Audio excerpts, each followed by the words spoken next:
ఖమ్మంలో మా ప్రతినిధి భూపాల్ లైవ్ లో సిద్ధంగా ఉన్నారు. అక్కడ వాతావరణ పరిస్థితులు ఏ విధంగా ఉన్నాయో అడిగి తెలుసుకుందాం. భూపాల్,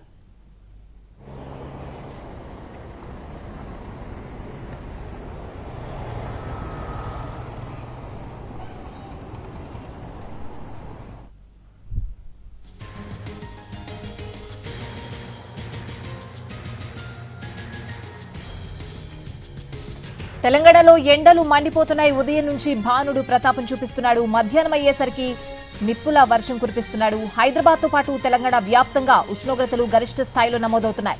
దీంతో ప్రజలు ఉక్కిరిబిక్కిరవుతున్నారు. భానుడి భగభగలకు తోడు తీవ్రమైన వడగాలులు వీస్తూ ఉండడంతో జనం అల్లాడిపోతున్నారు.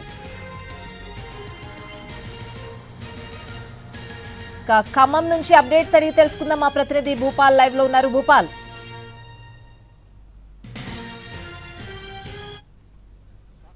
ఖమ్మం, భద్రాద్రి ఈ రెండు జిల్లాల్లో ఎండల వేడి మాత్రం రాష్ట్రంలోనే తారెత్తిపోతున్న పరిస్థితి ఉంది. ప్రధానంగా రెండు తెలుగు రాష్ట్రాల్లో అత్యధికంగా ఖమ్మం జిల్లాలోనే ఎండలు ఉన్నాయనిపిస్తుంది. గత 3 రోజుల బట్టి ఎండల తీవ్రత మాత్రం భారీగా ఉన్నది. ఈ రోజు కూడా 47.1 డిగ్రీల ఉష్ణోగ్రత ఖమ్మం, అదేవిధంగా భద్రాద్రి జిల్లాల్లో నమోదైన పరిస్థితి.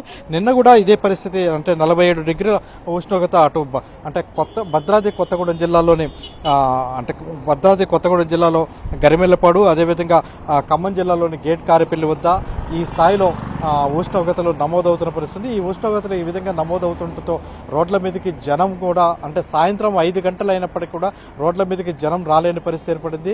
వాస్తవానికి సాయంత్రం 5 అయిందంటే వాకింగ్ పేరు మీద అనేక పార్కులకి, ట్యాంక్ బండ్లకి జనం వచ్చే పరిస్థితి ఉండేది ఇంతకు ముందు. కానీ ఇప్పుడు మాత్రం ఆ పరిస్థితి కనపడట్లేదు. మొత్తం ఇటు ఖమ్మం నుంచి అటు భద్రాచలం వరకు రెండు జిల్లాల్లో ఈ ఉష్ణోగ్రతలు ఎక్కువగా పెరుగుతుండటంతో ప్రజలు మాత్రం కొంత ఇబ్బందులు పడుతున్న పరిస్థితి.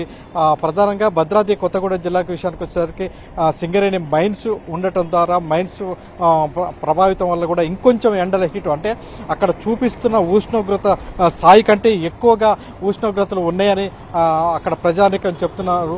అదేవిధంగా సింగరేణి కార్మికులు మాత్రం చాలా ఇబ్బంది పడుతున్న పరిస్థితి. మొన్న 3 రోజుల బట్టి వరుసగా ఇదే విధంగా ఎండల తీవ్రత మాత్రం చాలా ఎక్కువగా ఉంది. ఇదే పరిస్థితి మరో 2 రోజులు ఉంటుందని వాతావరణ శాఖ హెచ్చరికలు జారీ చేస్తున్న నేపథ్యంలో ప్రజల్లో కొంత ఆందోళన కూడా ఉంది. ఇప్పటికే కరెంటు వినియోగం అనేది, అంటే ఏ ఇంట్లో కూడా ఏసీ లేకపోతే ఉండలేని పరిస్థితి ఏర్పడింది.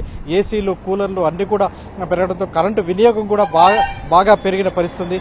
అయితే గత వారం రోజుల క్రితం వరకు కొద్దిగా అంటే మార్చి చివరి వారం నుంచి ఈసారి ఎండలు ప్రారంభమైన విషయం తెలిసిందే. అయితే మధ్యలో కొద్ది రోజులు వాతావరణం చల్లబడినప్పటికీ ఆ తర్వాత మళ్ళీ 3 రోజుల బట్టి వస్తున్న ఎండల వల్ల మాత్రం కొంత సమస్యాత్మక ఉంది.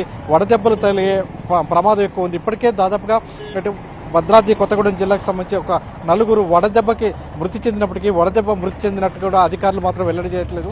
అయితే వాతావరణంలో కేరళ వరకు ఋతుపవనాలు వచ్చాయని చెప్తున్నప్పటికీ ఇక్కడ ప్రజలు ఇప్పుడు మాత్రం ఈ పరిస్థితి చూస్తే ప్రజలు నమ్మే పరిస్థితి లేదు. అయితే ఈ ఎండల నుంచి తగు జాగ్రత్తలు తీసుకోవాలని అధికారులు చెప్తున్నప్పటికీ ఎండల తీవ్రత మాత్రం ప్రజలు భయపడుతుంది. Swathi. Right Bhupal, thanks for